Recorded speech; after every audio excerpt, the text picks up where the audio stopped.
Walong buwan na ang nakalipas nang bigla na lamang ibuhos si Gion ng kanyang boyfriend na si Gayul. Ang huli nitong dahilan ay may pupuntahan siyang biyahe, ngunit matapos iyon ay tila naglaho na lamang eto na parang bola. Nasaktan at naiwan si Gion na mag-isa, hanggang mapagtanto niya ang isang masakit na katotohanan. Hindi humihinto ang mundo para sa sinuman. Gaano man kabigat ang pinagdadaanan, patuloy pa ring babangon para magpatuloy sa buhay, sa trabaho o anumang gawain. Habang papunta si Gion sa Seiyum, isang kilalang kumpanya ng electronics kung saan siya nagtatrabaho, huminto muna siya sa isang convenience store. Doon, biglang nag-ingay ang group chat ng kanilang team dahil sa isang balitang ikinagulat ng lahat. May bagong sasali sa kanilang departamento, si Siwoo, na empleyado rin ng parehong kumpanya. Kilala siya doon bilang ang bantog na 3-No Man, kung saan mayroon siyang tatlong mahigpit na prinsipyo. Walang ngiti, walang kaibigan, walang hihingi ng tawad. Hindi mapigilan ng mga empleyado na pag-usapan ang kanyang kahanga-hangang record dahil sa matagumpay niyang pamumuno ng iba't ibang task force. Ngunit kasabay ng paghahanga na yon ay may isang nakakatakot na babala, madalas na nauuwi sa pagkapagod, pag-stress, at pagnanais na umalis ang mga empleyadong nakatrabaho niya. Kinalaunan, tumungo si Gion sa kanyang trabaho kasama si Nagiri at Noah. Pagdating nila sa opisina, nadatnan nila ang galit na si manager ko. Nahinto kasi ang produksyon ng kanilang bagong spherical ice refrigerator dahil hindi nagkasundo ang research team at ng mga manggagawa sa pabrika. Bilang miyembro ng Product Planning Team 1, inutusan si Gion ni manager ko na agad magtungo sa pabrika gamit ang helicopter ng kumpanya. Pagdating doon, natuklasan niyang ang problema ay makikita sa mga yelong ginagawa ng makina. Sa halip na malinaw ay naging malabo at mahamog ang mga ito. Para kay Gion, hindi dapat huminto ang produksyon dahil lamang sa problemang iyon. Iminungkahi niyang ituloy pa rin ang paggawa habang hinahanap ang problema at solusyon. Ngunit sa mismong sandaling iyon ay dumating si Kang Siwoo. Mariin niyang kinontra ang mungkahi ni Gion at iginiit na dapat munang marisolba ang problema bago magsimula ang produksyon, at hindi habang isinasagawa ito. Matapos ang mainit na pagtatalo, naglibot si Siwoo sa pabrika upang personal na siyasatin ang sitwasyon. Dahil doon, nagpasya ang mga manggagawa na tuluyan ng ihinto muna ang produksyon. Desperadong makahanap ng alternatibong solusyon, iminungkahi ni Gion na subukan nilang gumawa ng ice spike sa halip. Ngunit imbes na suportahan siya, tinawanan lamang ng mga manggagawa ang kanyang ideya. Sa gitna ng lumalalang krisis, tila nagsisimula na ang banggaan ng pananaw ni Gion at Kang Siwoo. Isang tunggali ang maaaring magbago hindi lamang sa kapalaran ng proyekto kundi pati na rin sa kanilang mga buhay. Sa kanilang pagbabalik sa opisina, sumabay si Kang Siwoo kay Gion sa helicopter. Sinubukan ni Gion na basagin ang katahimikan sa pamamagitan ng pagpapakilala ng sarili, ngunit ikinagulat niya nang sabihin ni Siwoo na malaki na ang ipinagbago niya. Bago pa man siya makapagtanong kung ano ang ibig nitong sabihin, biglang nakaranas ng matinding turbulence ang helicopter. Dahil sa takot, nawalan ng balanse si Gion at napasubsob sa ibabaw ni Siwoo. Ngunit mas lalo pang naging nakakahiya ang sitwasyon nang hindi niya mapigilan ang paghahilo at tuluyang nagsuka sa harap nito. Pagbalik sa opisina, agad siyang napagalitan ni manager ko dahil sa nangyaring aberya sa pabrika. Inutusan nito ang buong team na gumawa ng ulat kung paano harapin ang suspensyon ng produksyon. Habang abala ang lahat sa pag-overtime, eksaktong 6:00 ng gabi nang natapos ni Gion ang kanyang report. Tulad ng nakasanayan, agad siyang nag-impake ng gamit at nagpaalam, dahilan upang mapansin muli ng kanyang mga katrabaho kung gaano siya kaseryoso sa pag-uwi ng tamang oras. Pagdating sa bahay, sinalubong siya ng isang pader na puno ng maliliit na stickers. Nakadikit ang mga ito sa isang poster na nagsisilbing talaan ng bawat pagkakataong gusto na niyang magbitiw sa trabaho. Halos mapuno na ang poster, ngunit alam niyang hindi pa niya kayang isuko ang kanyang trabaho dahil kailangan pa rin niya ang sahod. Sa halip na magmukmok, naghanda siya ng paborito niyang comfort food, pritong manok at malamig na beer. Tinawagan niya ang isang kaibigan at ibinuhos ang lahat ng nangyari sa araw na iyon kasama na ang kanyang mga hinanakit. Hindi alam na ang pagdating ni Kang Siwoo sa kanyang buhay ay simula pa lamang ng mas malalaking pagbabago at pagsubok na kanyang haharapin. Habang mag-ausap sila sa telepono, hindi napigilan ng kaibigan ni Gion na tanungin kung hindi pa ba siya tuluyang nakaka-move on kay Gayul. Ngunit agad niya itong itinanggi. Para sa kanya, matagal nang tapos ang lahat. Wala na siyang dahilan para isipin pa ang lalaking bigla na lamang umalis sa buhay niya. Ngunit ipinakita ng isang alaala na hindi ganoon kadaling burahin ang nakaraan. Noong 2013, unang nakilala ni Gion si Gayul sa kanilang universidad. Isang araw, nadatnan niya itong kumakanta ng mag-isa sa music room. Nabighani siya sa kanyang boses kaya nagsikap siyang matutong tumugtog ng drums at kalaunan ay sumali sa banda ni Gayul. Mula noon ay unti-unting nabuo ang kanilang pagkakaibigan at lumalim ang kanilang samahan. Lumipas ang mga taon, magkasama nilang hinarap ang iba't ibang yugto ng buhay. Nasaksihan ni Gion ang pag-alis ni Gayul para sa kanyang military service, at kalaunan ay ang madalas nitong paglalakbay sa iba't ibang lugar. Sa kabila ng mga paghihiwalay na yon, palagi silang nakakahanap ng paraan upang magkita, hanggang sa dumating ang araw na tuluyan siyang iniwan nito nang walang paliwanag. Samantala, sa kanyang bahay, abala naman si Kang Siwoo sa masusing pagsusuri sa mga profile ng lahat ng empleyado. Isa-isa niyang pinag-aaralan ang kanilang mga record, ugali, at kakayahan. Tila naghahanda para sa isang mahalagang misyon. Kinabukasan, opisyal niyang ipinakilala ang sarili bilang bagong team leader ng Product Planning Team number 2. Tulad ng inaasahan, seryoso at malamig ang kanyang pag-uugali, dahilan upang lalo siyang pag-usapan ng mga empleyado. Pagsapit ng tanghalian, nakatanggap si Gion ng tawag mula sa kanyang ina at pinapunta siya sa isang restaurant. Pagdating doon, nalaman niya na isinet up siya sa isang blind date. Hindi man siya handa para rito. Napilitan siyang makisama upang hindi mapahiya ang kanyang ina. Ngunit tila hindi sapat ang pagiging awkward ng sitwasyon. Sa hindi inaasahang pagkakataon, dumating din sa parehong restaurant si Kang Siwoo para magtanghalian. Doon, nakita niya siyang kasama ang kanyang ka-blind date. Habang nagpapatuloy ang usapan, sinaad ni Jiyon na hindi pa talaga siya handang magsimula ng panibagong relasyon. Kaya't sa huli, diretsahan niyang sinabi sa kanyang kadate na nasa yugto siya ng buhay kung saan wala siyang balak makipag-date kanino man. Pagbalik ni Jiyon sa opisina, isang nakakainis na sorpresa ang naghihintay sa kanya.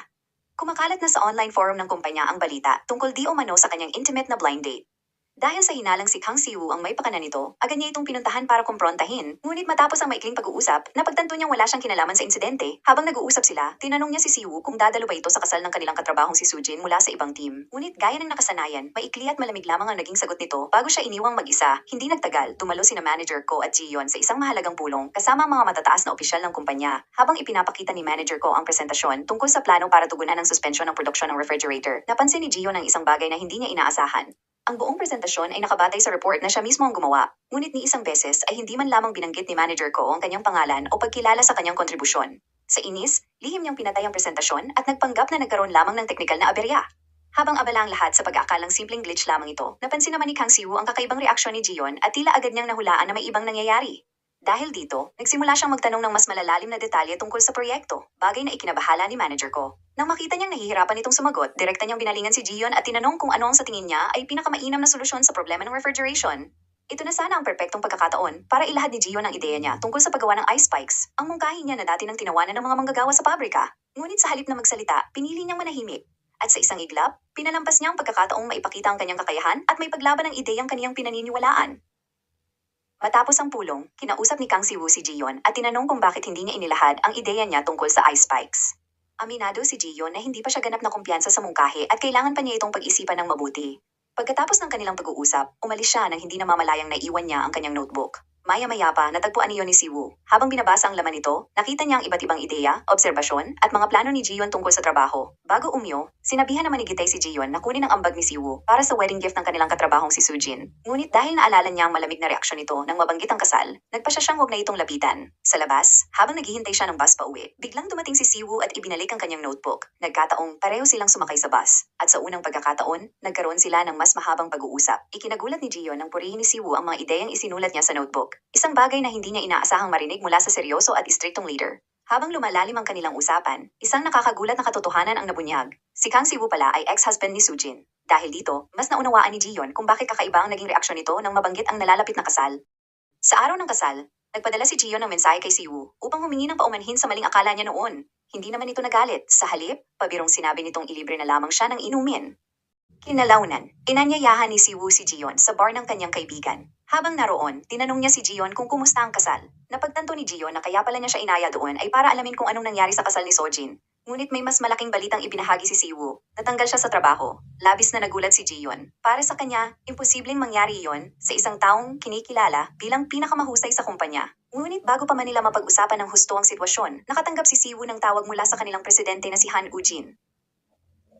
At mula sa tono ng kanilang pag-uusap, malinaw na hindi pa tuluyang nagtatapos ang kanyang karera sa Seoul. Pagbalik ni Siwoo sa loob, nakita niyang nalasing na si Jiyon. Pilit niya siyang ginigising ngunit mukhang nakatulog na siya. Agad sumigaw si Siwoo na late na siya sa trabaho. Dahilan upang biglang gumising eto sa kanyang kinauupuan. Sa daan, napunta ang usapan nila sa trabaho, mga pangarap at maging sa kanilang mga nabigong relasyon. Unti-unti nilang nakita ang mga sugat at pagkakapareho sa isa't isa na matagal nilang itinatago. Sa kalagitnaan ng kanilang paglalakad, biglang nadapa si Jiyon. Ngunit bago pa siya bumagsak, mabilis siyang nasalo ni Siwoo. Sandaling nagtagpo ang kanilang mga mata. Bago sila tuluyang maghiwalay, niyaya siya ni Siwoo na magkita sila kinabukasan para ituloy ang kanilang pag-uusap. Ngunit sa halip na sumang-ayon, tumingin si Jiyon sa kanya at nagbigay ng mas nakakagulat na paanyaya. Gusto mo bang sumama sa bahay ngayon na? Sa loob ng apartment ni Jiyon, kumuha siya ng alak para sa kanilang dalawa ni Siwoo. Habang sabay nilang inaabot ang bote, nagdikit ang kanilang mga daliri hanggang biglang halikan ni Siwoo si Jiyon. Nagtama ang kanilang labi pagkatapos ay tinulak ni Siwoo si Jiyo pahiga sa sofa. Habang inaabot ni Jiyon ang kanyang kamay para hawakan ang kanyang mukha, tinanong siya ni Siwoo, "Ginagawa mo rin ba ito sa iba?" Ngunit sa isang iglap, nagising si Jiyon, isang panaginip lang pala ang lahat. Napagtanto niya na mag-isa nga pala siya sa apartment at wala siyang ibang kasama. Naalala niyang muntik na niyang yayain si Siwoo na umakyat para uminom, ngunit umatras siya sa huling sandali. Naalala rin niya ang nakakahiya niyang sandali nang mapigtas ang butones ng kanyang pantalon matapos siyang matisod at saluhin ni Siwoo sa kabilang banda, naalala naman ni Siwoo ang pagyaya niya kay Jiyon na magkita kinabukasan. Ngunit hindi pa rin mawala sa isip niya kung pumayag ba siya sa paanyaya niya o hindi. Kinabukasan, dahil sa matinding hangover, nagtungo si Jiyon sa isang convenience store upang bumili ng makain. Sa malas, dumating din doon si Siwoo at nadatnan siyang nakasuot lamang ng boxer shorts na pantulog. Sa sobrang hiya, inalok na lang niya ito ng ice pop. Ngunit sa hindi inaasahan, bigla na lang umalis si Siwoo at iniwan ang inumin na nabayaran na niya. Hinabol siya ni Jiyon upang ibigay ito, ngunit nadatnan niya siyang natatawa. Sa pag-akalang siyang pinagtatawanan, inuwi niya ang inumin. Sa opisina, sinikap ni Jiyon na iwasan si Siwoo sa bawat pagkakataon. Habang nagtatanghalian, ikinuwento ni GT ang isang kumakalat na chismis na dati umanong nagtatrabaho si Siwoo sa development team sa ilalim ni manager ko, at si Siwoo mismo ang nagsumbong sa kanya dahil sa umano'y pagtanggap ng suhol upang maagaw ang kanyang posisyon. Ngunit laking gulat ng lahat nang biglang umupo si Siwoo sa kanilang mesa dala ang kanyang tanghalian, kahit kilala itong laging mag-isang kumakain. Dahil sa sobrang ilang, agad na nagdahilan si Jiyon at umalis. Hindi nagtagal, sinubukan siyang yayain ni Siwoo na magkita sa gabing iyon, ngunit mariin niya itong tinanggihan. Sa halip, nakipagkita siya sa kaibigang si Haejin at ikinuwento ang lahat ng nangyari. Para kay Haejin, malinaw na gusto lamang siyang yayain ni Siwoo sa isang date. Ngunit para kay Jiyon, isa iyong imposible na kailanman hindi mangyayari. Kinabukasan, ipinagpatuloy ni Jiyon ang pag-iwas kay Siwoo. Ngunit paulit-ulit pa ring bumabalik sa isip niya ang sinabi ni Haejin. Pagsapit ng gabi, niyaya siya ni Jite na uminom. Ngunit pagdating niya roon, nagulat siya nang makita si Siwoo. Doon niya napagtanto na isa pala itong planadong pagtatagpo. Sa wakas, sinabi na rin ni Siwoo ang matagal na niyang gustong iparating. Hindi pala ito pag-amin ng pag-ibig, kundi isang alok upang sumali si Jiyon sa task force team na bubuo ng isang makabagong Sphere Ice Refrigerator. Bagamat natanggal si Siwoo sa planning team, siya naman ngayon ang namumuno sa espesyal na proyektong ito na mismong utos ng presidente ng kumpanya. Inamin ni Siwoo na ang tunay niyang balak ay yayain si Jiyon na uminom upang maipaliwanag ang lahat, ngunit hindi na ito natuloy dahil nalasing siya ng husto. Gayunpaman, tumanggi pa rin si Jiyon sa alok na lumipat ng team. Aminado siyang natatakot siyang sumugal at mabigo, kaya mas gusto niyang manatili sa kanyang kasalukuyang posisyon bilang isang senior associate.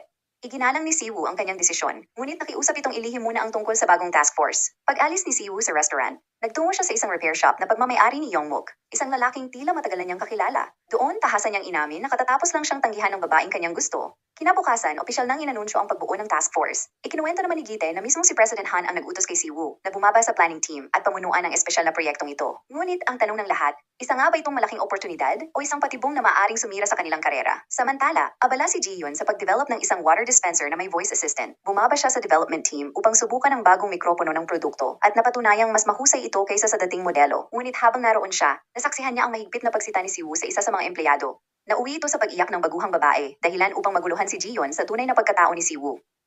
Samantala, nagpaalam si Noah kay manager ko na mag-leave kinabukasan dahil nasa ospital umano ang kanyang kapatid. Pumayag naman ang manager, ngunit ipinasa niya ang lahat ng trabaho ni Noah kay Jiyon. Ang hindi alam ng lahat, hindi ospital ang totoong pinuntahan ni Noah. Sa halip, sumakay siya ng tren patungo sa universidad kung saan nag-aaral ang kanyang nobyo. Bagamat nagulat ito sa bigla niyang pagdating, agad din silang nagkaayos at sabay na naghapunan. Samantala, matapos mag-overtime sa trabaho, pauwi na si Jiyon nang mapansin niyang mag-isa pa rin nagtatrabaho si Siwoo. Humanga siya sa dedikasyon nito at sa sipag nitong tapusin ang mga gawain kahit lampas na sa oras ng trabaho. Ngunit paglabas niya ng gusali, isang taong hindi niya inaasahang makita ang biglang sumulpot, si Gayul. Agad siya nitong niyakap at sinabing labis niya siyang na-miss, na para bang walang nangyaring mali sa pagitan nila. Ipinaliwanag nitong napahaba lamang ang kanyang biyahe, ngunit malamig na sagot ni Jiyon, 8 buwan? Sobrang haba na noon. At dahil doon, idineklara niyang tapos na ang kanilang relasyon. Sa kabila nito, tumanggi si Gayul na tanggapin ang kanilang hiwalayan. Iginiit niyang hindi niya kayang pakawalan si Jiyon. Dito ay bumalik ang kwento sa taon 2021. Matapos bumalik ni Gayul mula sa Australia, nagkataong nagkita silang muli ni Jiyon sa isang grocery store. Doon niya inamin ang tunay niyang nararamdaman. Sinabi niyang doon lamang niya napagtanto kung gaano niya ito kamahal. Dahil habang nasa Australia siya, pakiramdam niya ay may pinakamahalagang bahagi ng kanyang buhay na naiwan niya. Dahil desidido na siyang hiwalayan siya, ibinigay ni Jiyon kay Gayul ang isang kahon na naglalaman ng lahat ng mga gamit nito.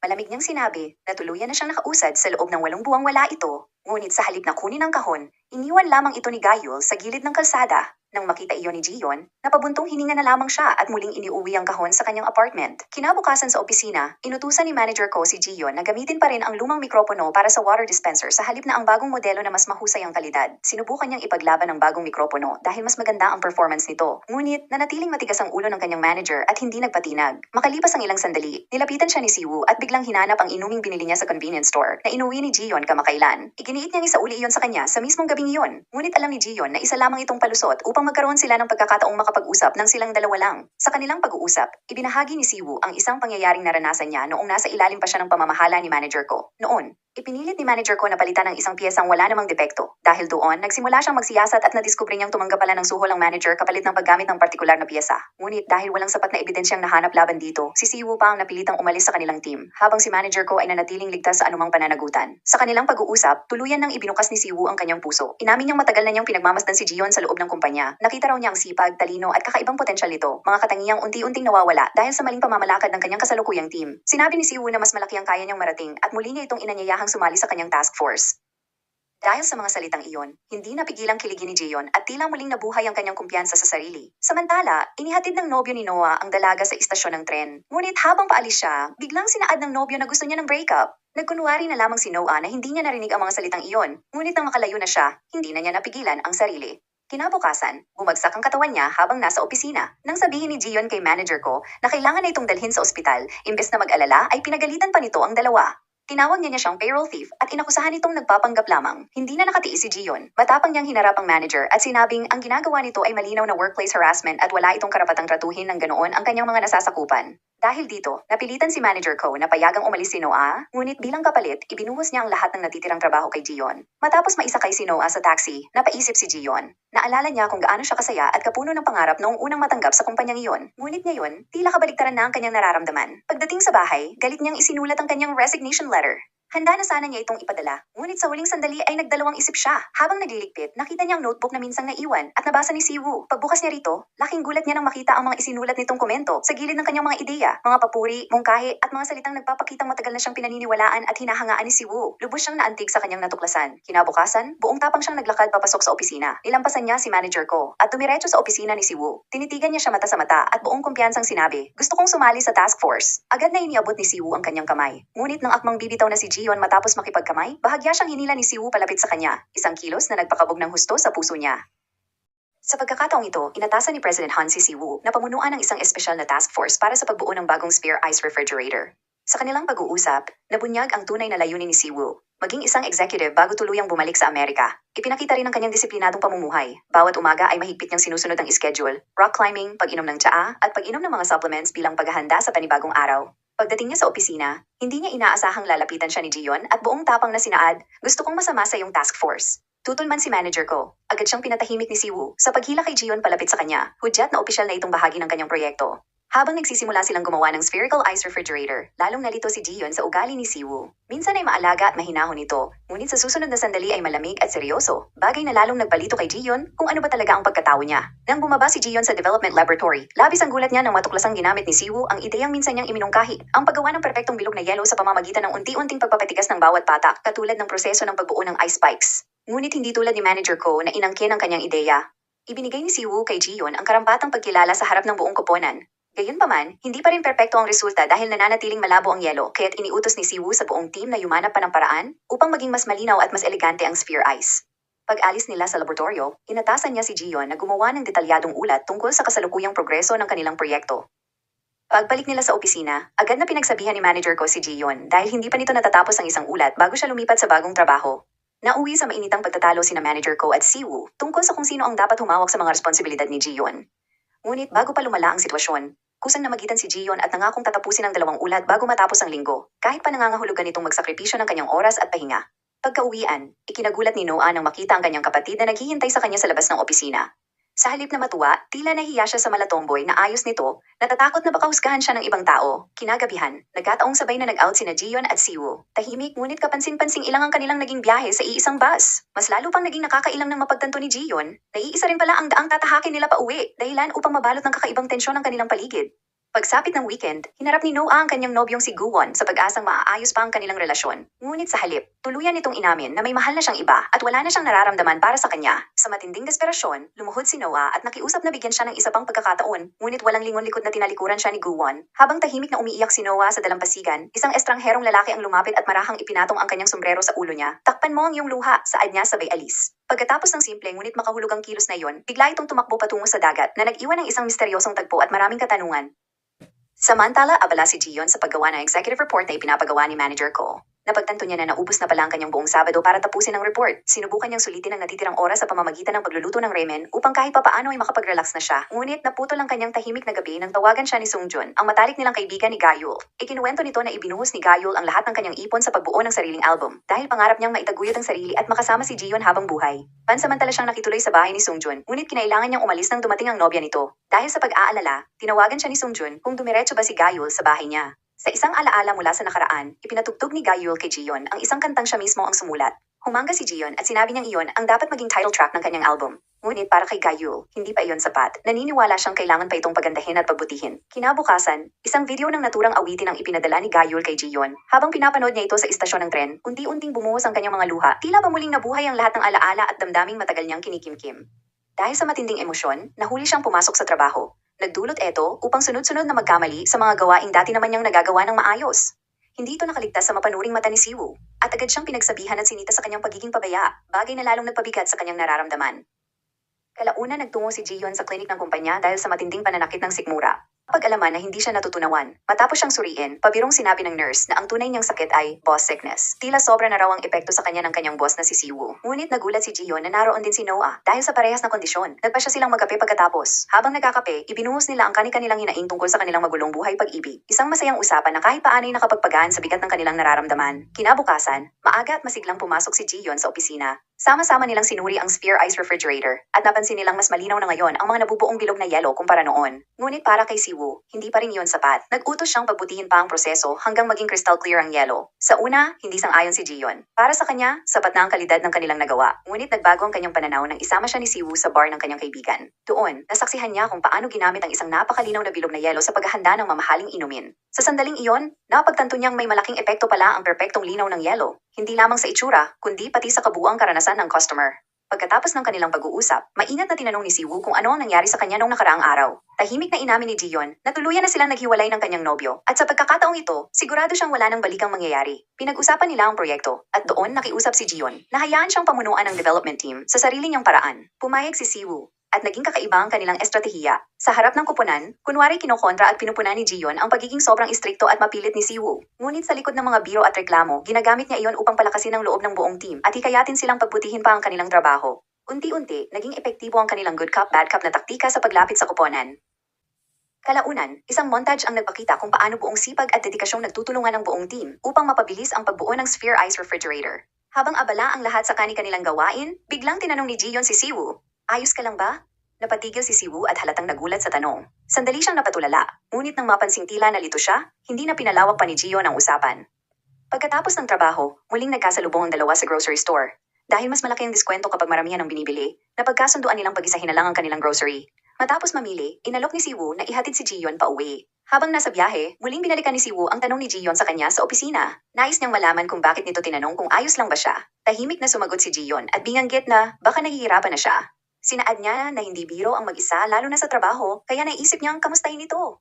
Sa unang pagkakataon, taus-pusong nagpasalamat si Siwoo sa kanyang pag-aalala. Isang simpleng sandali na unti-unting nagpabukas sa kanyang puso. Ngunit pagdating nila sa bahay ni Gion, biglang dumating si Gayul. Walang sabi-sabing kinuha nito ang mga grocery bag at inakyat ang mga iyon sa loob ng bahay. Na tila nais ipakitang siyang may mas karapatan. Paalis na sana si Siwoo, ngunit pinigilan siya ni Gion at sinabing may kailangan pa silang pag-usapan tungkol sa trabaho. Pagbalik ni Gayul, nakita niya ang kamay ni Gion na nakahawak kay Siwoo. Ipinakilala ni Gion si Siwoo bilang kanyang boss at malamig na nagkamayan ng dalawa, kapwa nagpapakiramdaman sa isa't isa. Bago tuluyang umalis, iniabot ni Gayul kay Gion ang isang tiket para sa kauna-unahan niyang live music performance. Isang simpleng paanyaya na puno ng pag-asa, ngunit kasabay nito ay tila nagsimula na ring mabuo ang isang tahimik na tunggalian sa pagitan ng dalawang lalaking kapwa may mahalagang puwang sa puso ni Gion. Kinabukasan, matapos ang sunod-sunod na pagsubok at walang tigil na pag-eeksperimento, tuluyan ang nagtagumpay ang development team. Sa wakas, nakagawa sila ng perpektong malinaw na Sphere Ice, at sa unang pagkakataon ay nakuha nila ang pagsang-ayon ni Siwoo. Laking tuwa ng lahat dahil matagumpay nilang nalampasan ang isa sa pinakamahirap na hamon ng kanilang proyekto. Bilang pagdiriwang, ikinagulat ng buong team nang si Siwoo mismo ang mag-alok na ilibre sila ng hapunan. Isang bagay na bihirang mangyari mula sa isang seryoso at istriktong lider na tulad niya. Habang nasa salo-salo, napansin ni Siwoo na tila balisang-balisa si Gion at halatang gusto nitong umalis. Yon ay dahil gusto niya ang pumunta sa unang live concert ni Gayul. Nang tanungin siya ni Siwoo kung mahal pa niya ang kanyang ex, Inamin ni Gio na may nararamdaman siyang hindi niya maipaliwanag. Sa halip na pigilan siya, sinabi ni Siwoo na pumunta siya roon upang hanapin ang sagot sa tunay niyang damdamin. Pagdating ni Jiyeon sa concert, taos-pusong nagpasalamat si Gayo sa kanya sa harap ng mga manonood. Inalala nito kung paano siya sinuportahan ni Jiyeon noong mga panahong wala siyang pera at halos mawalan na ng pag-asa sa kanyang pangarap. Pagkatapos ay inawit niya ang kantang minsan na niyang ipinakita kay Jiyeon, ang kantang pinamagatang Like a Cat. Kasabay ng musika, bumalik ang masasayang alaala nila. Isang tagpo ang nagpakitang magkasama nilang pinapakain ng isang pusang gala. Sa isa pang alaala, tinanong ni Jiyeon si Gayul tungkol sa posibilidad ng pagpapakasal, ngunit sinabi nitong mas gusto niya ang simpleng pagsasama nang hindi kinakailangang magpakasal. Sunod-sunod pang alaala ang lumitaw. Sa tuwing umaalis si Gayul, hindi lamang siya abala sa pagsusulat ng mga kanta. Tumatanggap din siya ng iba't ibang mabibigat at simpleng trabaho upang kumita at makapag-ipon para sa kanyang pangarap sa musika.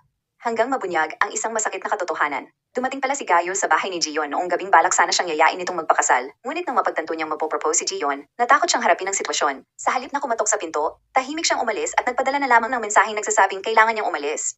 Isang desisyong nagdulot ng matinding sugat sa kanilang relasyon at nagbago sa takbo ng kanilang mga buhay. Sa kasalukuyan, unti-unting napagtanto ni Jiyeon ang isang masakit na katotohanan. Matagal na pala niyang gustong tapusin ang relasyon nila ni Gayul. Ang balak sana niyang proposal ay naging paraan lamang upang ipaubaya kay Gayul ang desisyong wakasan ng kanilang pagsasama sa halip na siya mismo ang gumawa nito. Habang lumuluha, tahimik siyang umalis sa concert. Ngunit hindi siya hinayaan ni Gayul. Agad itong humabol, at sa gitna ng matinding emosyon, bigla siyang niyaya nitong magpakasal.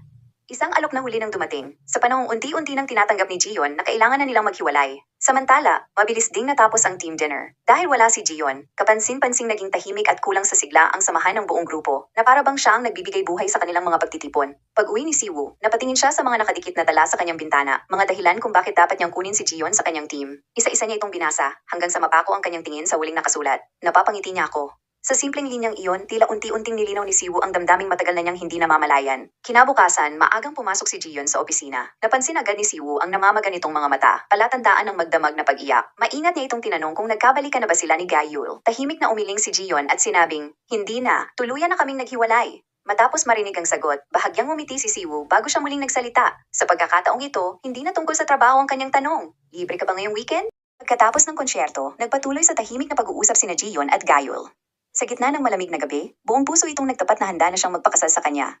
Ikinuwento niyang malapit na siyang pumirma para sa isang music label at nangakong magsisikap upang mabili ang bahay na may malawak na bakuran, ang tahanang matagal nang pinapangarap ni Jiyeon. Ngunit sa halip na matuwa, malungkot itong ngumiti. Sinabi niya kay Gayul na hindi niya kailangang baguhin ang sarili para lamang umayon sa buhay na gusto niya. Ayaw niyang ang pagmamahal nila ang maging dahilan upang isuko nito ang sariling mga pangarap at pagkatao. Sa huli, tinanggap nilang pareho na dumating na ang wakas para sa kanilang relasyon. Sa pagkakataong ito, tuluyan na silang nagpaalam sa isa't isa. Sa buong magdamag, umiyak si Jiyeon. Kinabukasan, pumasok siya sa opisina na halatang namamaga ang mga mata at mabigat ang dibdib. Sa trabaho, nalaman ni Jiyeon ang tunay na dahilan kung bakit siya tinanong ni Siwoo kung available ba siya sa weekend. Akala niya'y personal yung pagaya, ngunit may kaugnayan pala iyon sa isang marketing event. Bilang tugon, ay kasalukuyan ng naghahanda ang marketing department para sa promosyon ng Sphere Ice Refrigerator, katuwang ang isang sikat na highball brand sa gaganaping baseball game. Habang ipinapaliwanag ni Nari ang detalye ng proyekto, hindi nila maiwasang punahin si Siwoo kasama si Noah. Sa gulat nilang dalawa, ipinagtanggol ni Jiyeon ang kanyang boss. Dahil dito, napaisip sila kung may namamagitan na ba sa dalawa. Agad naman itong itinanggi ni Jiyeon at upang patunayang wala talaga, siya na mismo ang nagsalita ng masasakit na salita laban kay Siwoo, hanggang sa matawag niya itong isang napakasupladong boss. Ngunit hindi niya alam na naroon pala si Siwoo at malinaw nitong narinig ang bawat salitang binitiwan niya. Agad na nanahimik ang paligid habang unti-unting namutla si Jiyeon sa hiya. Makalipas ang ilang sandali, dumating si manager ko upang kausapin si Siwoo tungkol sa nalalapit na product presentation. Dahil bago pa lamang si Jiyeon sa paghawak ng proyekto, kampante si manager ko na siya mismo ang magpepresenta. Ngunit ikinagulat ng lahat ang naging desisyon ni Siwoo. Sa halip na si manager ko, si Jiyeon ang kanyang itinalaga upang humarap sa napakahalagang presentasyon. Isang napakalaking responsibilidad para sa isang senior associate na tulad niya. Habang nagkatinginan ng mga kasamahan niya sa opisina, nagsimulang kabahan si Jiyeon. Hindi alam kung ito ba ay tanda ng tiwala ni Siwoo o isang pagsubok na magpapabago sa takbo ng kanyang karera. Samantala, dumalo si Noah sa isa sa kanyang klase at laking gulat niya nang makita ang lalaking nakasalubong niya noon sa dalampasigan. Ang misteryosong estranghero na nag-abot sa kanya ng sombrero. Mas lalo pa siyang nabigla nang malamang siya pala ang bagong teaching assistant ng kanilang klase. Pagsapit ng weekend, nagtungo naman si Jiyeon sa baseball stadium upang tumulong sa marketing event ng Sejong. Pagdating niya roon, nadatnan niyang si Siwoo ay abalang tumutulong sa ilang bata para kunin ang baseball na naipit sa sanga ng isang puno. Dahil sa kanyang pagiging maasikaso, humanga si Jiyeon sa nakita niyang kabutihan ng kanyang boss. Nang matapos ang kanilang trabaho, nagpa siya sina Jiyeon at Siwoo na manood na rin ang baseball game. Habang abala ang lahat sa panonood, biglang humataw ang batter ng napakataas. Dahilan upang ang bola ay dumiretso sa direksyon ni Jiyeon. Habang siya'y naninigas sa kinatatayuan niya, mabilis naman na sinalo ni Siwoo ang bola bago pa ito tumama kay Jiyeon. Dahil doon, napabuntong hininga si Jiyeon, nagpasalamat na mabilis siyang kumilos at nalayo siya sa aksidente. Ngunit hindi pa roon natapos ang nakakailang na sandali. Biglang itinutok ng kiss cam ang higanting screen sa kanilang dalawa. Agad na naghiyawan ang mga tao sa paligid at hinihikayat silang maghalikan. Halos matunaw sa hiya si Jiyon, ngunit mabilis na nakaisip ng paraan si Siwoo. Sa halip na halikan siya, nilapitan nito ang mascot ng stadium at iyon ang hinalikan. Dahilan upang magtawanan ang buong arena at tuluyang mawala ang tensyon. Habang nangyayari ang lahat ng ito, nanonood din ng laro sa telebisyon ang ina ni Jiyon na si Nam Hye-kyung at ang kapatid niyang si Cha Jong-soo. Pareho silang napatitig sa screen nang makita ang hindi inaasahang eksena sa kiss cam. At agad silang napaisip kung may namamagitan na nga ba kina Jiyon at Siwoo. Matapos ang laro, nagpaalam na sa isa't isa sina Jiyon at Siwoo. Ngunit kahit magkalayo na sila, hindi pa rin mapakali ang isip ni Siwoo. Hindi niya napigilang isipin si Gayul, ang dating kasintahan ni Jiyon. Dahil sa pag-uusisa, pinakinggan niya ang isa sa mga kanta nito. Ngunit nang mapagtanto niya ang kanyang ginagawa, napahiling na lamang siya. Tila ba unti-unti na niyang inaamin sa sariling may espesyal na puwang si Jiyon sa kanyang puso. Pag-uwi ni Jiyon, sabay-sabay silang naghapunan ng kanyang pamilya. Ngunit sa halip na maging payapa ang gabi, nauwi ito sa isang mainit na usapan. Ikinagulat ni Jiyon na ipaalam ng kanyang ina na palihim na siyang ipinarehistro sa isang matchmaking agency. Hangad ng kanyang ina na makahanap na siya ng mapapangasawa at tuluyan ng bumuo ng sariling pamilya. Habang nagpapatuloy ang usapan, nabunyag ding hindi na masaya si Hye-kyung sa pagsasama nila ng asawa niyang si Youngmook. Sa sobrang sama ng loob, umabot ito sa puntong gusto niyang makipagdiborsyo. Nang lalo pang ipilit ni Hye-kyung ang usapin ng pagpapakasal, tuluyan nang naubos ang pasensya ni Jiyon. Sa galit, agad siyang tumayo at lumabas ng bahay. Habang nagkukwentuhan sila, diretsahan siyang tinanong ni Sungmin kung nahuhulog na ba ang loob niya kay Jiyon. Sandaling natahimik si Siwoo. Wala siyang naisagot, ngunit ang kanyang pananahimik ay tila mas maraming ipinahihiwatig kaysa sa anumang salita. Kinabukasan, biglang tumigil sa paggana ang paboritong Walkman ni Jiyon. Dahil mahalaga ito sa kanya, dinala niya ito sa repair shop ni Youngmook. Doon lamang ipinakita na ang may-ari ng maliit na pagawaan ay walang iba kundi ang kanyang sariling ama. Habang hinihintay na matingnan ng Walkman, pinayuhan ni Jiyon ang kanyang ama na mas bigyan ng oras at pagmamahal ang kanyang ina bago pa tuluyang masira ang kanilang pagsasama. Bago umalis si Jiyon, ikinuwento ni Youngmook ang tungkol sa isa sa kanyang mga suki. Isang binatang mahilig magkumpuni ng mga elektronikong kagamitan, at mula pa pagkabata ay madalas na itong bumibisita sa kanyang shop. Hindi niya binanggit ang pangalan nito, ngunit ang taong tinutukoy niya ay si Siwoo. Hindi nagtagal umalis na si Jiyon, na siya naman ang pagdating ni Siwoo.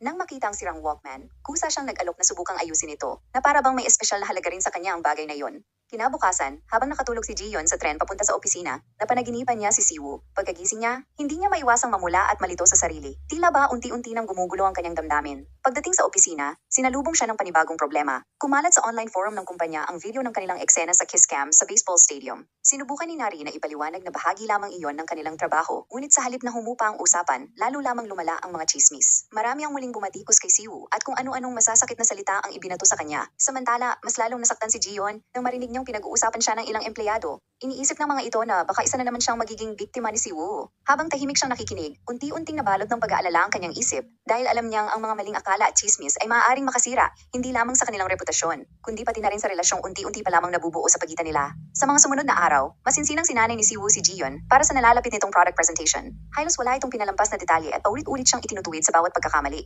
Ngunit habang tumatagal ang kanilang pagsasanay, lalo ring umiinit ang mga chismis sa opisina. Marami ang nagsasabing masyado na namang pinahihirapan ni Siwoo ang kanyang tauhan at muling pinag-uusapan ang kanyang pagiging mahigpit at pagiging walang awang boss.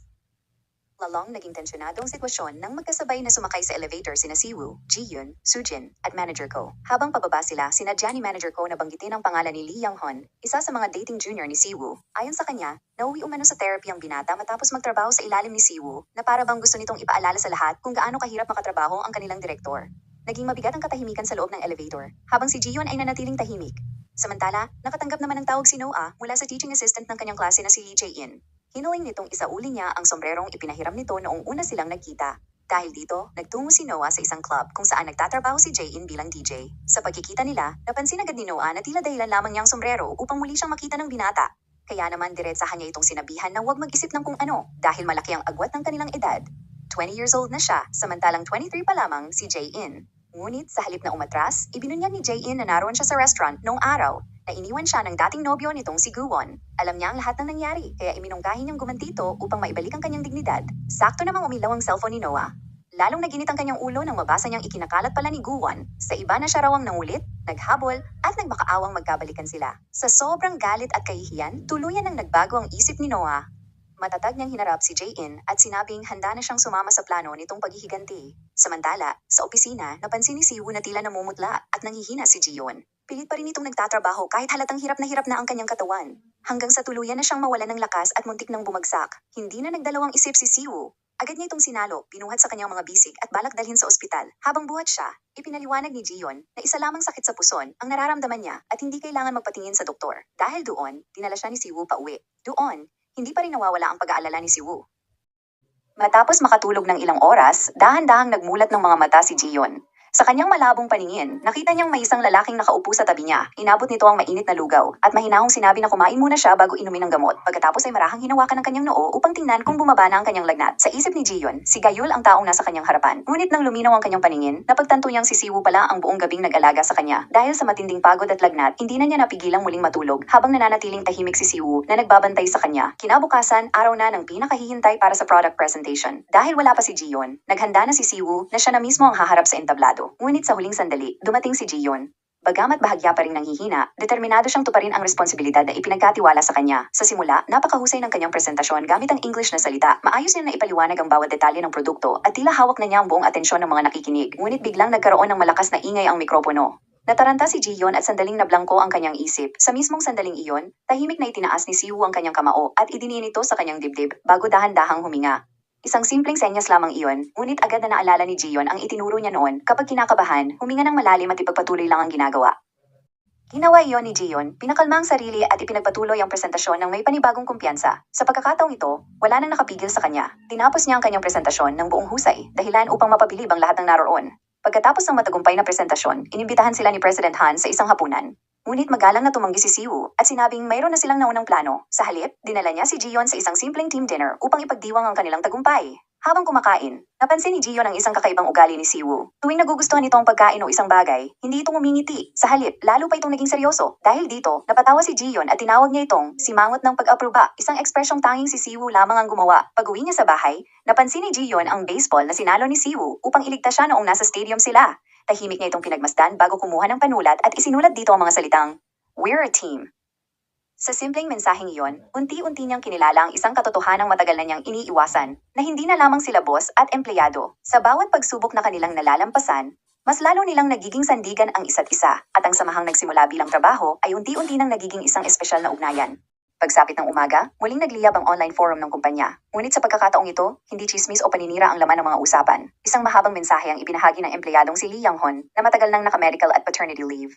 Sa kanyang isinulat, ibinunyag niya ang isang katotohanang matagal nang hindi alam ng karamihan. Inamin niyang dumating sa puntong nakararanas siya ng matinding panic attack sa trabaho. Araw-araw siyang nabubuhay sa takot at unti-unting nawawalan ng lakas ng loob. Ngunit taliwas sa mga kumakalat na chismis, hindi siya pinabayaan ni Siwoo. Sa halip na pilitin siyang magtrabaho, si Siwoo pa mismo ang nagsabi sa kanya na unahin ang kanyang kalusugan at magpahinga hanggat kailangan. Nang hindi na niya kayang humarap sa napakahalagang product presentation, si Siwoo ang kusang pumalit sa kanya sa pinakahuling sandali upang mabawasan lang ang kanyang iniisip. Ikinuwento rin ni Young-hon na may isang taong lumapit sa kanya kamakailan upang hilinging ilahad ang buong katotohanan at ituwid ang maling pagkakakilala ng lahat kay Siwoo. Dahil dito, nagpa siya siyang magsalita at ipakita sa lahat ang tunay na pagkatao ng direktor. Isang taong maaaring mahigpit sa trabaho, ngunit marunong ding umunawa at magmalasakit sa kanyang mga tauhan. Unti-unting natahimik ang online forum habang binabasa ng mga empleyado ang kanyang mensahe. Ang lalaking matagal nilang hinusgahan ay unti-unti ring nakikita sa ibang pananaw. Samantala, masayang pumasok sa opisina si Jiyeon kinabukasan. Hindi nakapeng dala niya, 2 chamomile tea para sa kanila ni Siwoo. Ngunit pagdating niya sa kanilang departamento, bigla siyang napatigil. Mula sa kanyang kinatatayuan, nakita niyang magkausap sina Siwoo at Soojin. Hindi niya marinig ang kanilang pinag-uusapan, ngunit sapat na ang eksenang iyon upang mabura ang ngiti sa kanyang labi. Hawak pa rin niya ang inuming inihanda para kay Siwoo, habang unti-unting sumisingit sa kanyang puso ang isang damdaming hindi niya inaasahang mararamdaman, ang magselos. Dahil sa pagkikita ng dalawa, isang tanong ang nabuo sa isip ni Jiyeon. Naging friends ba sila pagkatapos ng divorce? Matapos masaksihan ng tagpong iyon ay tumuloy ang dalawang mag-ex sa coffee shop. Napag-alaman na inaya ni Soojin si Siwoo para pag-usapan di umano ang tungkol sa umiikot na balita na may kinalaman sa kanya at ni Jiyeon. Pinakita niya ang larawan kung saan si Jiyeon di umano ay nakikipagrelasyon sa kanya bilang kanyang boss. Kasama ang bali-balitang si Jiyeon ay biktima ng kanyang pang-aabuso. Sinaad niya na ayaw niyang makita na parehas silang masaktan isang araw, lalo na di umano kay Jiyeon. Isang babala na tila may mas malalim na pinanggagalingan. Sa kabila nito, agad tinanong ni Jiyeon si Noah kung ano ang pakiramdam niya kapag nakita niya ang kanyang ex sa parehas na kumpanya. Para kay Noah, hindi niya iyon masikmura, dahilan upang tanungin pa siya nito tungkol sa nakita niya di umano na naging magkaibigan pagkatapos ng divorce. Muli sinabi ni Noah na maaring wala na silang nararamdaman sa isa't isa o dahil in love pa rin sila. Hanggang tumawag si Nari para imbitahan sila sa isang group date. Ayaw man ni Gion, napareserba na siya ni Noah. Kinalaunan, muling ipinatawag si Gion sa opisina kung saan nadatnan niya si Siwoo na nakapikit, nakasuot ng headphones, at tila mahimbing na natutulog. Sinamantala niya ang pagkakataon at palihim na lumapit habang napapangiting inamin sa sarili na si Siwoo pala ang tipo ng lalaki na gusto niya. Ngunit sa mismong sandaling nakatitig siya rito, biglang nagmulat ng mata si Siwoo. Nabigla si Gion at dali-daling nagkunwaring may lamok lang sa kanyang noo. Hindi na yun pinansin ni Siwoo at agad siyang bumaling sa kanilang susunod na proyekto, ang pagbuo ng isang makabagong home AI. Inatasan niya si Gion na mag-isip ng isang kakaiba at makabuluhang konsepto. Habang seryoso itong nagpapaliwanag, hindi maiwasan ni Gion na muli na namang matulala sa kanyang itsura at karisma. Upang mabaling ang atensyon, iminungkahi niyang kumuha sila ng panibagong miyembro para sa kanilang team. Paglabas nila ng opisina, bigla namang bumuhos ang malakas na ulan. Habang nagmamadaling sumilong ang iba, masayang tumakbo si Gion sa gitna ng ulan na parang batang walang iniintinding problema. Tahimik lamang siyang pinagmamasdan ni Siwoo, at isang banayad ngunit makahulugang ngiti ang sumilay sa kanyang mga labi. Samantala, sa ibang panig ng kumpanya, nakipagpulong si manager ko sa isang nakatataas na empleyado. Sa halip na pag-usapan ng proyekto, inutusan niya itong maghukay ng anumang baho o lihim tungkol kay Siwoo. Isang senyales na may mas malaking pagsubok na unti-unti nang nabubuo laban sa kanya.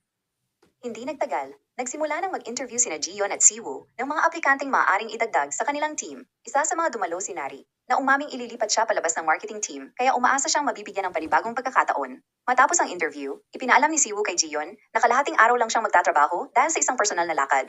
Hindi na siya nagbigay ng karagdagang paliwanag.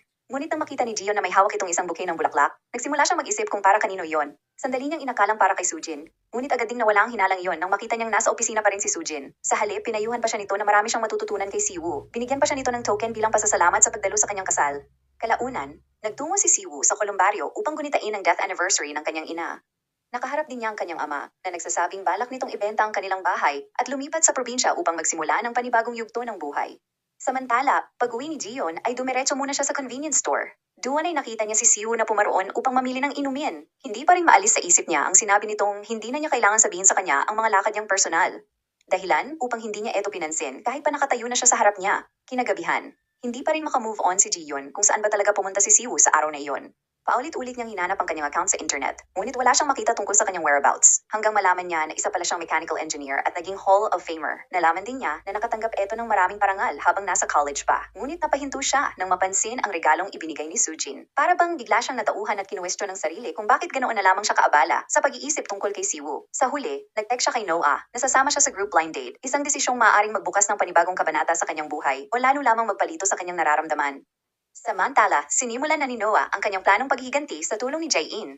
Nakipagkita siya sa ina ni Guwan sa isang restaurant at buong tapang na isiniwalat ang panloloko at pagtataksil ng kanyang anak. Ngunit sa halip na kondenahin si Guwan, tila walang pakialam ang kanyang ina. Madali nitong tinanggap ang naging desisyon ng anak at walang pag-aalinlangang binalewala ang lahat ng sakripisyo at paghahandang ginawa ni Noah para sa kanilang kasalan. Sa gitna ng nakakapanlumo nilang pag-uusap, dumating si Jae-in at nagkunwaring isang abogado para tulungan si Noah sa kasong may kinalaman sa marriage fraud. Lalong nayanig ang sitwasyon, dahilan upang tuluyang umalis ang dalawa sa restaurant. Matapos iyon, nagtungo sila sa isang bar upang magpalamig ng ulo. Habang nag-uusap, hinikayat ni Jae-in si Noah na huwag magkimkim ng galit kundi harapin si Guwan ng direkta. Upang lalo siyang mahikayat, ipinakita niya ang isang social media post ng bagong nobya ni Guwan, kung saan ibinunyag nito ang plano nilang mag-surfing sa darating na weekend. Sa sandaling iyon, nagpa siya si Noah na kumilos. Kinabukasan, ipinakita ni Gion kay Siwoo ang mga ideya niya para sa kanilang home AI project.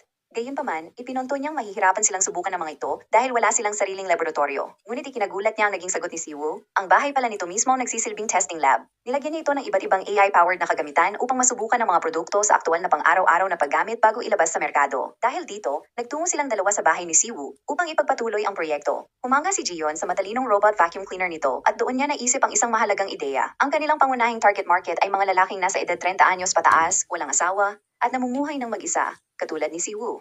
Habang isa-isang ipinapakita ni Siwoo ang kanyang pang-araw-araw na gawain sa bahay, unti-unting nalipad ang imahinasyon ni Gion. Hindi niya na malayang naiisip na niya ang sarili na kasama si Siwoo sa bahay, na para bang normal na bahagi siya ng buhay nito. Nang ipakita naman ni Siwoo kung paano niya ginagamit ang salamin sa bintana bilang whiteboard para sa kanyang mga ideya, biglang nag-activate ang robot vacuum at nagsimulang mag-project ng mga larawan sa dingding. Isa sa mga larawang lumitaw ang agad nagpabilis sa tibok ng puso ni Gion. Makikitang nakatitig si Siwoo sa mga nakasulat sa bintana, kabilang ang linyang, "Napapangiti ako ni Cha Gion." Napatigil si Gion at agad niyang tinanong si Siwoo kung ano ang ibig sabihin ng mensaheng yon. Ngunit bago pa man siya makasagot, biglang tumunog ang alarm ni Gion, isang hudyat ng pagtatapos ng kanilang oras sa trabaho. Kinabukasan, nagulat si Siwoo nang makita si Noah na nag-a-apply para mapasama sa task force. Inamin nitong dalawa ang dahilan ng kanyang desisyon. Una, gusto niyang makalayo kay manager ko. At ikalawa, labis niyang hinangaan ang paraan ng pamumuno ni Siwoo matapos itong purihin ni Gion. Bagamat hindi agad nagbigay ng sagot, sinabi ni Siwoo na pag-iisipan niya ang aplikasyon nito. Pagsapit ng gabi, inakala ni Siwoo na sabay silang uuwi ni Jiyeon sakay ng bus tulad ng nakasanayan. Ngunit ikinagulat niya nang malamang may nakatakda pala itong group blind date kasama si Noah.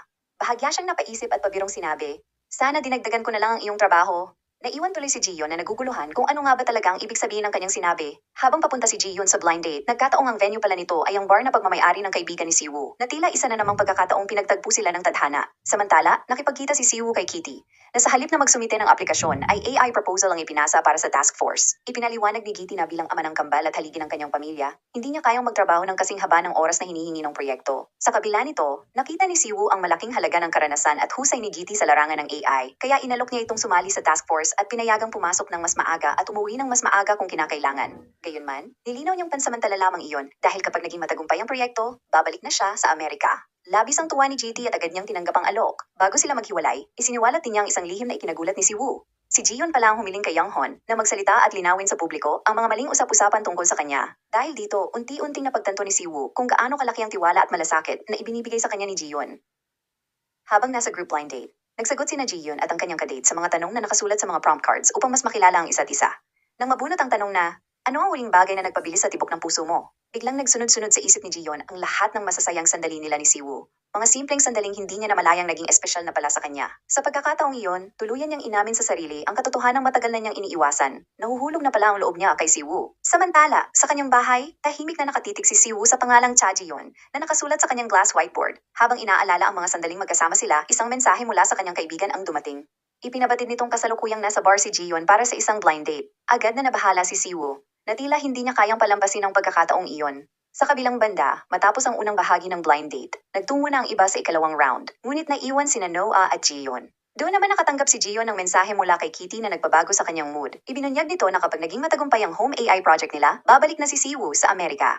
Parang gumuho ang mundo ni Jiyeon sa nabalitaang iyon. Hindi niya kailanman inasahang pansamantala lamang pala ang pananatili ni Siwoo.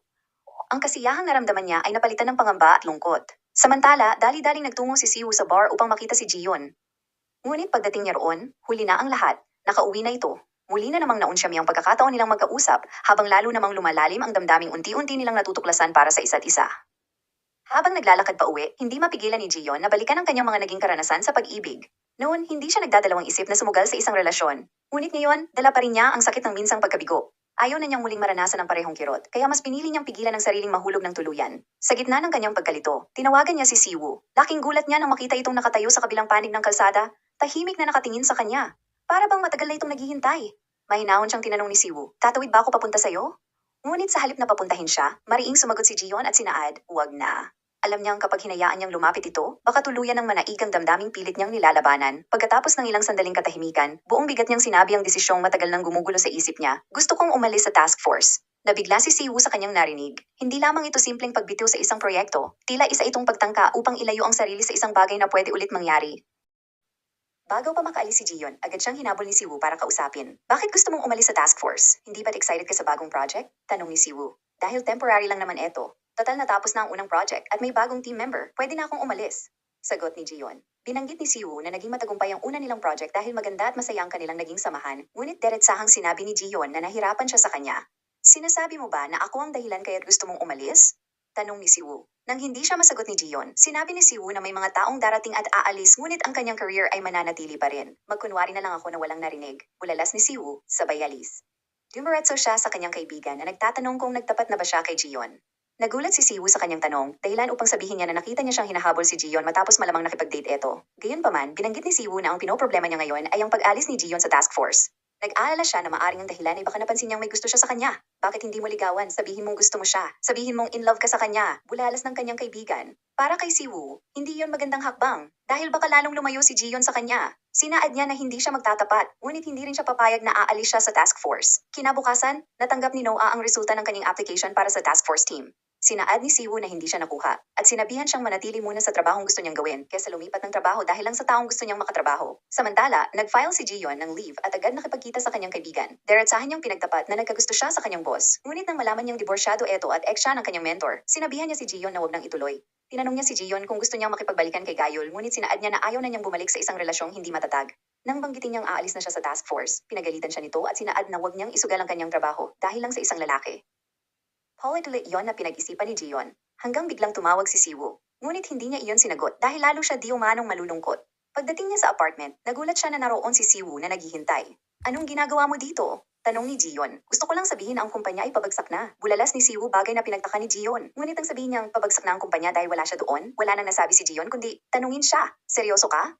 Kahit naman mag-resign ako ngayon, magpapatuloy pa rin ang kumpanya, saad niya. Iniabot ni Siwoo ang paborito niyang croissant na binili niya at sinaad na gusto niya pa rin siyang makita sa trabaho kinabukasan. Tinanong ni Gion kung lahat ba ng mga ginawa niyang pagtulong sa kanya ay dahil isa siya sa kanyang katrabaho. Sa pag-iisip na baka naka-offend ang mga ginawa niya kay Gion, sinabi niya na huwag niya siyang pag-isipan ng masama dahil ginagawa niya lamang yo bilang isang kapatid. Muli siya nitong tinanong kung bakit niya siya hinabol matapos malamang siya'y nakipag-date. Nang sabihin ni Siwoo na nag-aalala siya para sa kanya bilang kanyang little sister, lalong nadismaya si Gion. Sinaad niya na papasok siya kinabukasan para i-turn over ang kanyang trabaho. Bago tuluyang pumasok sa loob, sinaad niya, "Maraming salamat sa croissant, Big Brother."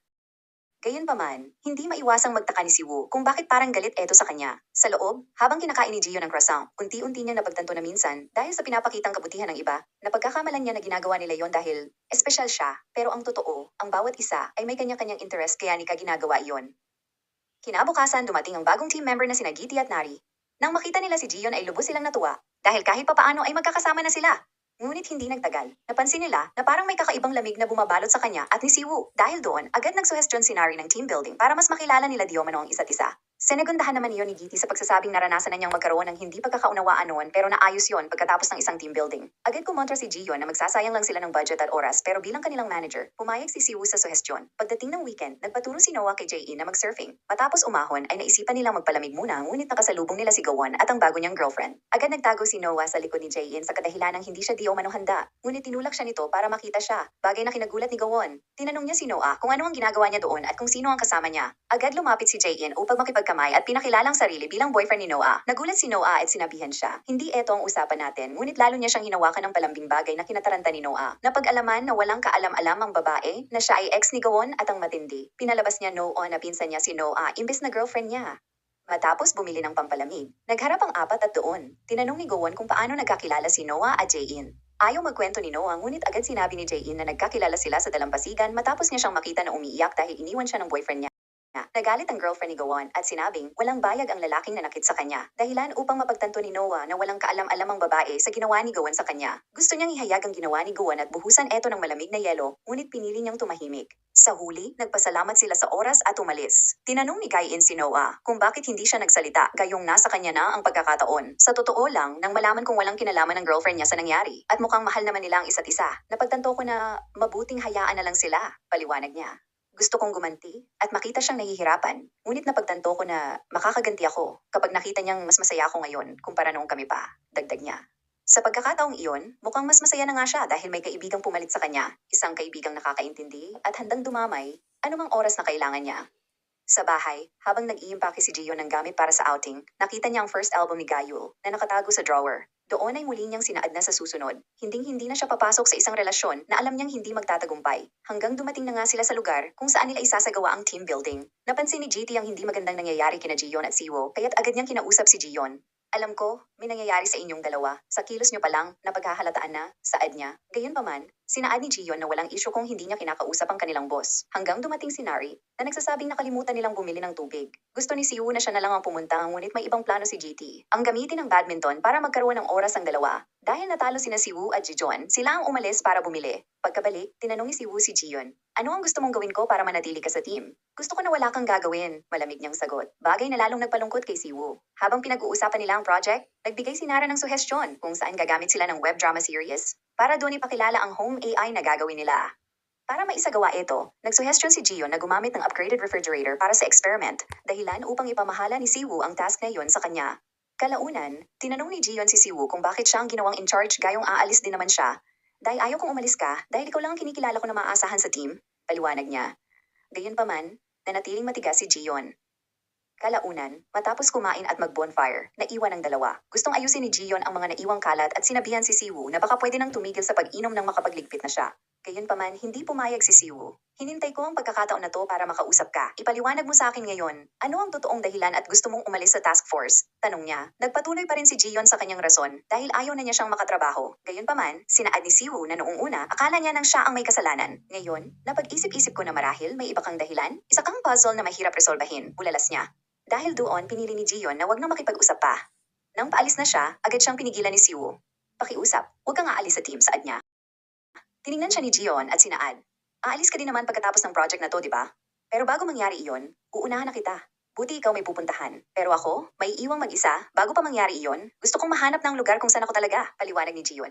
Paano mo nasasabi yan? Alam mong pagkatapos ng project na to, mawawala din ang nabuong team. Para sa akin hindi yan valid na rason, sagot ni Siwoo. Gayunpaman, gustong ipaintindi ni Jiyon na bago pa lumalim ang kanilang samahan ay uunahan na niya eto. Lumalabas na ang gusto niya ay manatili lang siya sa kumpanya kahit pa wala na ang task force. Dahilan upang sabihin sa kanya ni Siwoo, kung ganon, sabihin mong hindi ako aalis. Pakiusapan mo ako na manatili. Napatigil si Jiyon pagkatapos ay sinaad niya. Bakit ko gagawin yon? Wala akong karapatan para sabihin yon sa'yo. Saad niya sabay alis. Kalaunan, hindi pa rin matanggal sa isip ni Jiyon ang sinabi sa kanya ni Siwoo. Naisip niyang posibilidad na maaring may nararamdaman din si Siwoo sa kanya, ngunit kailangan din niyang pumili. Doon ay napagtanto niya ang dalawang bagay. Kung magtatagumpay sila sa project at aalis si Siwoo, mapopromote naman siya sa kanyang posisyon. Kapag hindi sila nagtagumpay at manatili si Siwoo, magiging managing director pa rin siya. Yun nga lang, walang promotion sa kanya. Kalaunan, nakipagkita si Siwoo sa kanilang president at sinaad na sisiguraduhin niyang magtagumpay ang proyekto para makabalik na siya sa States. Kinabukasan, buong araw na hindi nagpakita si Jiyon sa opisina. Gusto niyang piliin yung option 1 kung saan mapopromote siya. Kaya naman buong araw siyang nagtrabaho sa isang silid para tapusin ang inatas na gawin sa kanya. Habang si Siwoo ay nanatiling naghihintay sa kanya, bigla namang napagtanto ni Jiyon na mag-isa na lang siya sa silid. Ang malala, nalock na ng gwardya ang mga pinto. Sa tulong ni Siwoo, nahanap ang kinaroroonan niya. Ngunit dahil sa pag-aalala ay napagsabihan niya si Jiyon. Dahilan upang tanungin siya nito, bakit ka nagagalit? Dahil ba little sister mo ako? Hanggang sabihin ni Siwoo ang kanyang totoong nararamdaman, kailanman hindi talaga kita tinuring bilang little sister. Yon ay dahil may gusto ako sa'yo. At kahit gusto kita, hindi ko pa rin pwedeng idiin ang nararamdaman ko lalo na't galing ako sa divorce. Gayunpaman, lahat ng ginawa ko para sa'yo ay isang patunay na nahulog na ako. Ulalas ni Siwoo bagay na gumulat kay Jiyon. Pagka-uwian, inaya siya ni Siwoo para ihatid pa uwi. Tinanggihan siya ni Jiyon sa kadahilan ng may pupuntahan siya. Dahil doon, binigay na lang niya ang kanyang payong para hindi mabasa. Habang umuulan, napag-isip-isip ni Jiyon na hindi niya dapat pinoproblema kung ano ang mangyayari sa susunod na bukas. Hindi na siya nakapagpigil at pinadalhan niya si Siwoo ng mensahe, nasaan ka ngayon? Gayunpaman, hindi siya sinagot ni Siwoo. Bago umuwi, dumiretso si Jiyon sa shop ng kanyang ama. Nagtaka siya na walang tao, ngunit biglang nagpakita sa harap niya si Siwoo na kanina pa naroroon. Doon ay nalaman ni Siwoo na siya palang may-ari sa sirang Walkman na iniwan niya sa shop at dahil mahilig siyang mangomponi, inayos niya ang nasabing Walkman. Hindi rin makapaniwala si Jiyon na siya pala ang tinutukoy ng kanyang ama na laging pumupunta doon noon pa. Hanggang napagkasunduan nilang ayusin ang isang lumang stereo na pag-aari ng mga magulang ni Siwoo. Habang ginagawa nila iyon, biglang nagtanong si Jiyon. Paano kung sabihin kung wag kang aalis? Mananatili ka ba? Pwede bang wag mo akong iwanang mag-isa? Dito ka lang sa aking tabi, walang pag-aatubili niyang sinabi. Sa sitwasyon mong yan, hindi talaga ako aalis. Mananatili ako sa tabi mo, sagot ni Siwoo. Kung ganun, pwede ba kitang halikan? Hirit niya. Hindi na nag-atubili si Siwoo at marahan siyang nilapitan. Nagpalitan sila ng halik na tila ba sa oras na yon, nawala ang lahat ng pag-aalinlangan at sakit na matagal nilang pinapasan. Mga ka-recaps, sana ay nag-enjoy kayo sa kwento ni Jijon at Siwoo. Ngunit part 1 pa lang eto ng kanilang umiinit na kwento. Sa halip na umasa lamang sa matatamis na salita, ipinakita ng kwento na ang tunay na pagmamahal ay nabubuo sa pagtitiyaga, pag-unawa, at pananatili sa oras ng pagdududa. Nakakatuwang makita na sa kabila ng kanilang mga takot at mga sugat mula sa nakaraan, pinili nilang maging tapat sa kanilang nararamdaman kaysa hayaang manaigang pangamba. Masasabing mas naging makahulugan ang kanilang halik dahil hindi ito bunga ng bugso ng damdamin, kundi bunga ng tiwala at lakas ng loob na harapin ang kanilang kinabukasan ng magkasama. Kahanga-hanga rin ang naging desisyon ni Noah. Sa halip na gumanti sa taong nanakit sa kanya, pinili niyang ipakita na ang pinakamagandang paghihiganti ay ang maging masaya at magpatuloy sa buhay. Ipinakita niyang ang tunay na paghilom ay hindi nakukuha sa paghihiganti, kundi sa pagpapalaya sa sarili mula sa sakit ng nakaraan. Yan lamang po at huwag kaligtaang mag-like, comment, share, and subscribe.